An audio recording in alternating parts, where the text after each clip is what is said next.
I want to go to this other clip here. I won't say anything beforehand. I'll comment after. I think one could look at this as overall a fundamental function of a stable civilization. The longer that any given civilization is stable and does not have a big war, the more rules and regulations will accumulate over time. So rules, regulations, laws, they are immortal. They never die. But people die. So if every year more and more rules, regulations, and laws are added, you will eventually make everything illegal. And you can think of it Gulliver's Travels, where Gulliver, if the nation is Gulliver, is being tied down by one little regulatory string at a time. And eventually you have millions of strings, and then the giant can't move. And so I think there needs to be something where we delete rules, regulations, and laws, because if all we do is add them, eventually we will be able to do nothing.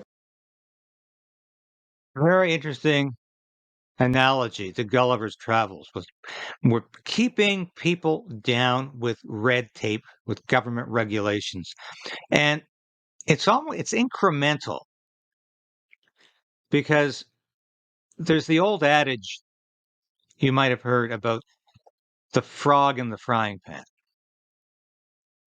You can put a frog in the frying pan, and if that frying pan is at maximum heat, the frog will immediately jump out of the frying pan. Put that frog in the frying pan, or in a frying pan, or a pot of water, and slowly, incrementally increase the heat of that frying pan or the heat of that water until it is boiling or frying. You will literally fry that frog alive, because it ignores the incremental change. This is what's been happening in Canadian, American, and European society. Freedoms have been gradually taken away, and we have become accustomed to that freedom being taken away. We have been slowly tied down, one finger, one arm, one hand, one leg, one foot at a time. The state has become an encumbrance upon us, interfering in our lives, interfering in our families, interfering in our businesses, and ultimately interfering with our thoughts, telling us what we are allowed to think and to say, making these things illegal.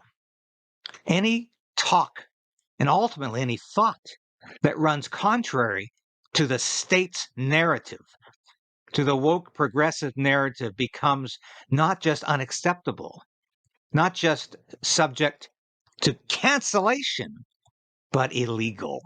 And that's where the Trudeau state is going. And that's where the Biden state is going. And this is what Elon Musk is saying. Musk is not perfect, but I think he's done an admirable job of trying to reshape X, formerly known as Twitter, into more of a free speech organ than it ever was under the previous management. And we all know that. Stop censoring people you don't like or agree with. Stop canceling people you don't like or don't agree with. And Musk has made it evident he's not going to put up with that part. So I applaud him for doing that. And I think it's very, very important to remember that. And that is why I say we need to continue to push back against these forces of statism and authoritarianism. This is David Crayden from Crayden's Right and Stand on Guard. Join the resistance. Resolve to resist. Become a member of this station. I've been practicing journalism in one form or another for over 30 years. I've worked in print, radio, and television for a lot of prestigious publications and media outlets. I was an Armed Forces Public Affairs officer. I worked on Parliament Hill. I know how Ottawa works, and I know how corrupt federal government can be.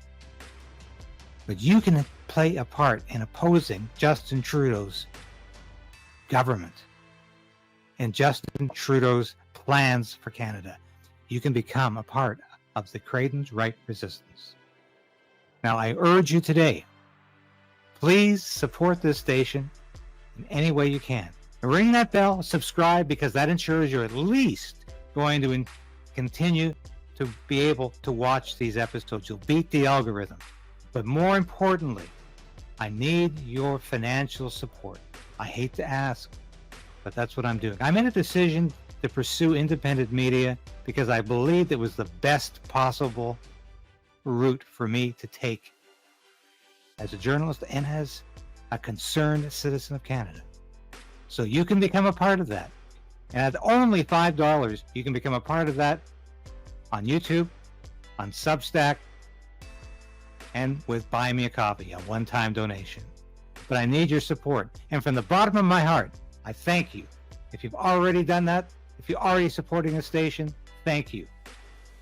But if you haven't, make that decision today